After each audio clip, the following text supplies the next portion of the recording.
Hey there, Heather. Ho there. It's Jeff Cutter Diamond. Welcome you to yet another Cutter Top 10 sports video, and we're doing another tennis video.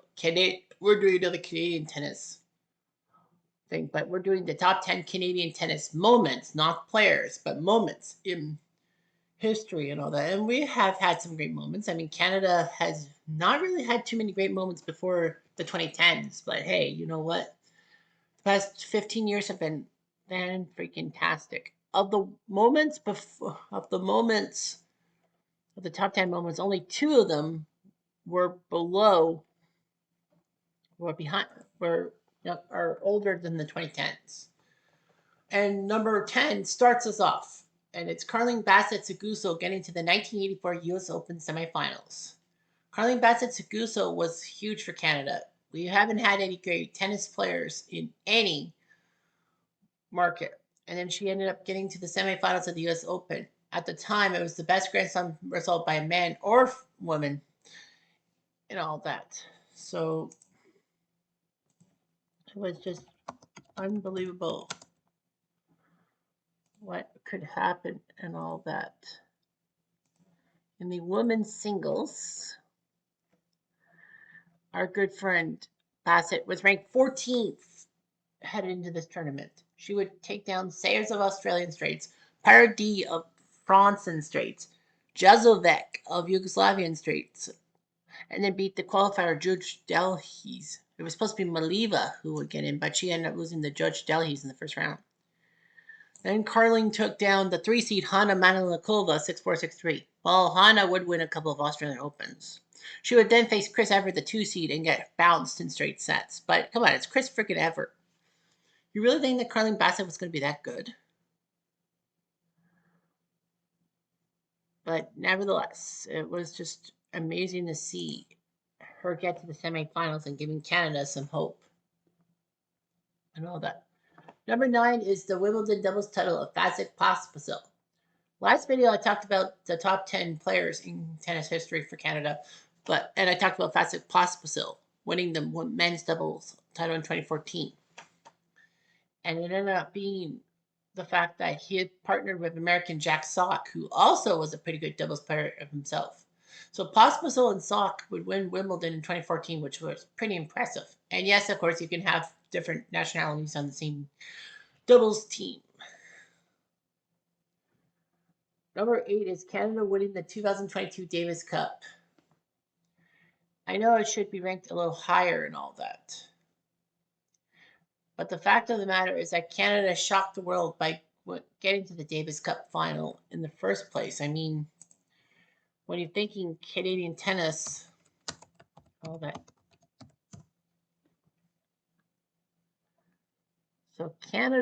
So what happened in 2022 is that 16 nations would take part in group stages. And all that. Canada ended up finishing second in their little pool with Croatia, Australia, and US.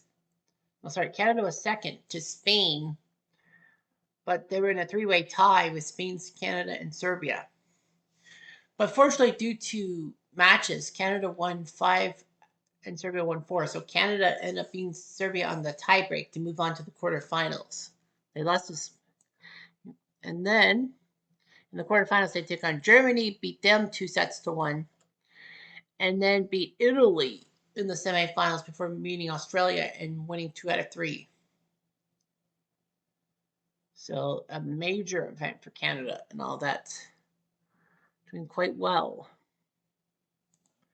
So they had history on their side, if you will. And they did it.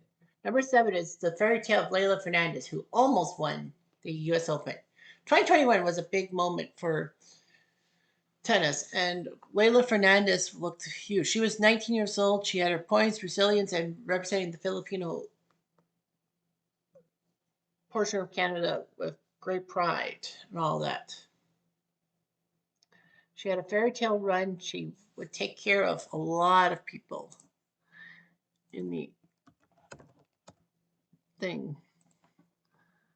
So that's the thing. She did it. She made her professional debut And then in 2021, she got through.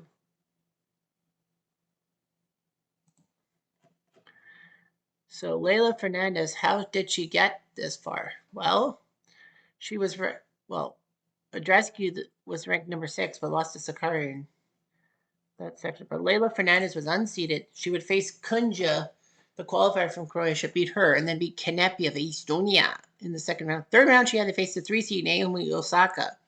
And everyone thought it was over because Osaka was a U.S. Open champion. But Leylah won 6-4 in the third set, would face Angelique Kerber in the fourth round and beat her in 3 sets to get to the quarterfinals against the 5 seed Svitolina of Ukraine. Beat her in a tiebreak, 7-5. And she was the only unseeded woman in the top 8. Well, there was a qualifier by the name of Emma Raducanu. Raducanu, part of Montreal, won 6-1, 6-4. And Leylah beat the 2 seed Sabalenka of Belarus in 3 sets when Belarus was recognized and their flag was put on things before the whole doping thing. Leylah would shockingly lose to Raducanu, and it was like unreal how she managed to get through and all that. Yeah, she had to go through qualifying. It was the first time in majors history a qualifier went on to win the main tournament. She was actually ranked 31st for qualifying.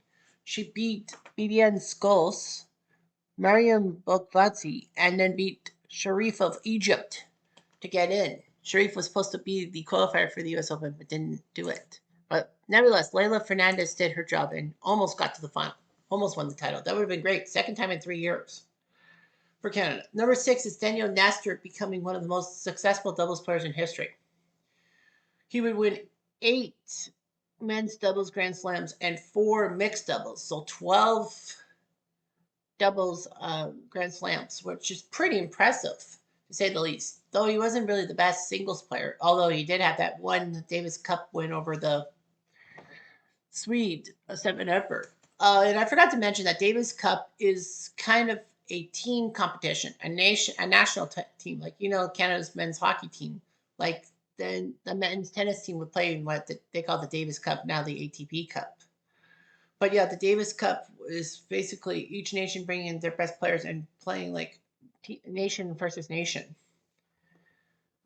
But anyway, yeah, Nestor would win Olympic gold with Sebastian Leroux over the Woody brothers from Australia, Woodbridge and Woodford. Number 5 was shockingly making the Davis Cup final in 2019.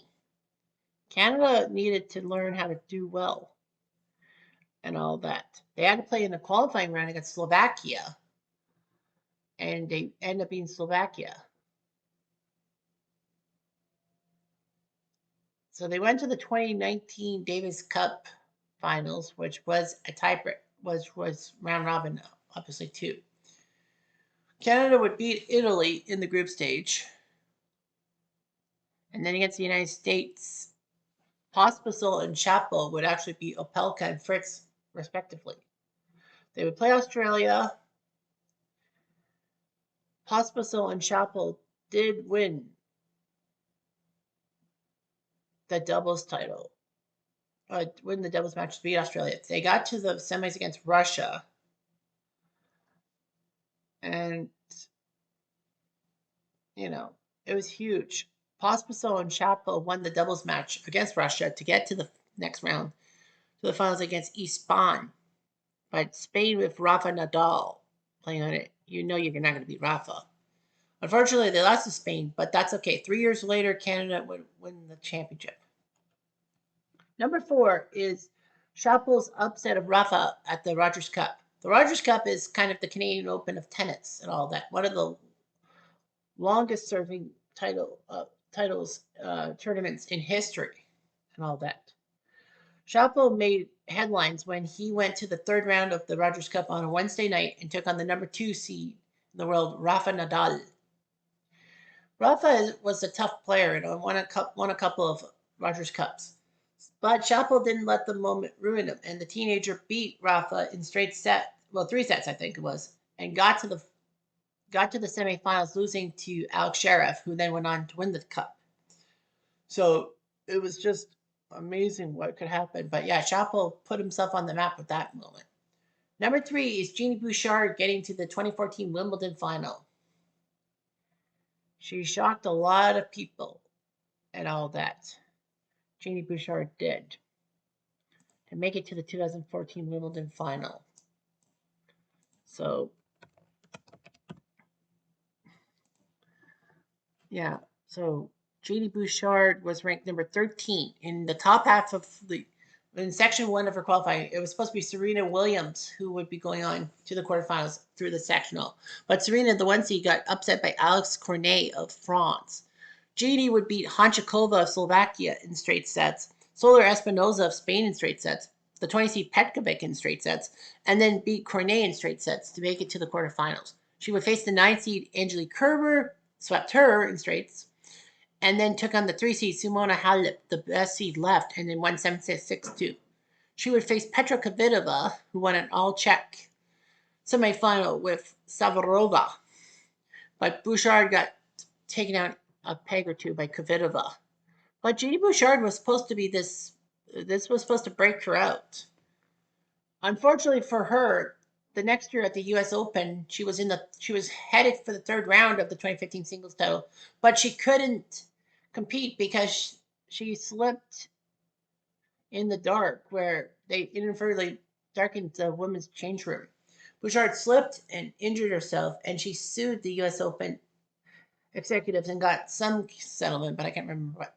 Number 2 is Milos Raonic winning the 2016 Wimbledon finals position against all odds. People didn't think that a Canadian could do well. I mean, Jeannie Bouchard did do well, but 2 years later, a Canadian actually made the final, and that another final, and that was Milos, the 6th seed. Milos was the top guy in section 2.